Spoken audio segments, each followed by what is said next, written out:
The gay marriage effort, which is one that is kind of like the pinnacle of talk right now, which is pretty amazing. From when I was in college, not possible. Wasn't even a thought. So we have made a lot of progress in this area.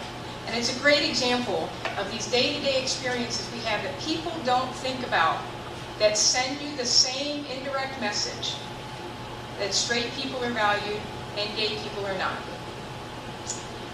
By denying gay couples the right to marry, and even if we offer civil unions, and I'm going to talk about that, it's not good enough, we send a very clear and routine message that heterosexuality is the norm and is normal, and that gay is less than normal at best and problematic at worst. So by denying the right to marry, we're sending a clear message. Okay, by not acting, by not doing anything, we're sending that message. Think about some of the basic civil rights that gay couples are denied. Denied visitation rights in hospitals and care facilities. You cannot see by law your loved one if they are in a hospital room. You are denied the ability to make decisions for family members. For example, my partner cannot make medical decisions for our children. I get to take them to the doctor all the time then, because if medical decisions need to get made, I have to be there. We cannot legally adopt children in most states in the United States, cannot legally immigrate with your partner. You cannot take time off work if your loved one gets ill or gets injured or needs care. You don't have any of those legal protections. Here's some more fun stuff. We spend more money. Why do we spend more money? Here's a few reasons. Okay? We don't have the ability to file joint tax returns. We don't have inheritance tax breaks if our partner dies. We can inherit their possessions through their will, but you're going to be taxed on it because you're not married. We don't get family discounts on car or home insurance. And in fact, my partner and I were taken to court because she got hit while driving my car, and we were accused by our insurance company of lying to them, and that she was actually driving my car and I was driving her car.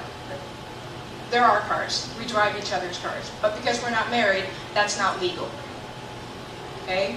Even if we have access to domestic partner benefits, like we do here at Capital University, we pay for them. Married couples do not. They're a part of a family benefit package. And family discounts and such things as zoos or COSI don't exist. You pay for individuals. These are just a few of them, some of them that hit home here at Capitol, but there are over 1,000, I could list, if we had enough time tonight, 1,000 of these that we could list, that gay couples do not have, even if gay couples are granted civil unions. So it's not just a matter of dealing with the obvious discrimination, okay, the obvious violence. That is problematic and we must address it. But that is fueled by the invisible intolerance of difference. And that is where we need to begin. In sum, the harassment needs to end, the discrimination needs to end, the prejudice needs to end, and the everyday ways of being that continually send this message that straight men and women are normal and valued and everyone else is not, must end. This is why we need events like today. This is why we need you guys to do exactly what you're doing today. So the question is, what do you do after tonight? You've obviously taken a first step, but now what? The answer is pretty simple and pretty cliche. Change yourself. That's the easiest thing that you can do. The one thing you have control over is yourself. If we truly care about social justice and equality and human dignity and safety, we must first start by taking the responsibility of becoming aware to our own ways of being and the things that go on in our daily lives that promote the discrimination, the harassment, and the violence that is more obvious.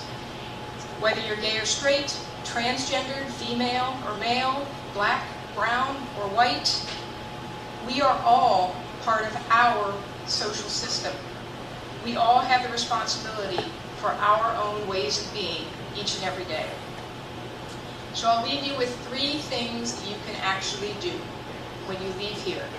to create the change that we need, that hopefully 20 years from now, I cannot give a talk like this. That would be ideal, that this would be pointless for me to be standing here. Absolutely, number one, educate yourself.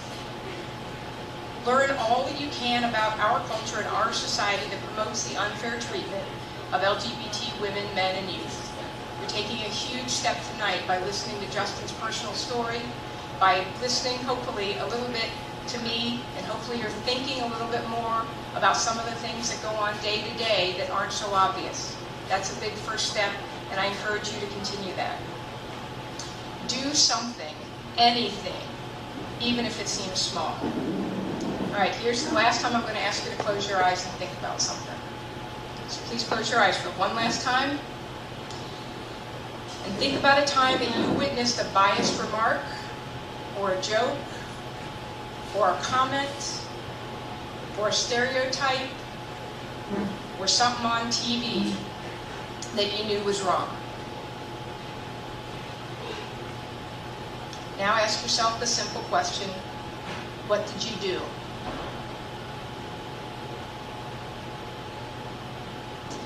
If you're like most people, the answer was probably nothing, because that's what most people do when they hear people called homo, when they hear a gay joke, when they see a stereotypical character on TV. This allows the stereotypes to persist and the heterosexist assumptions to persist, and most of all, the social control of LGBT women, men, and youth to persist. If it is safe, speak up.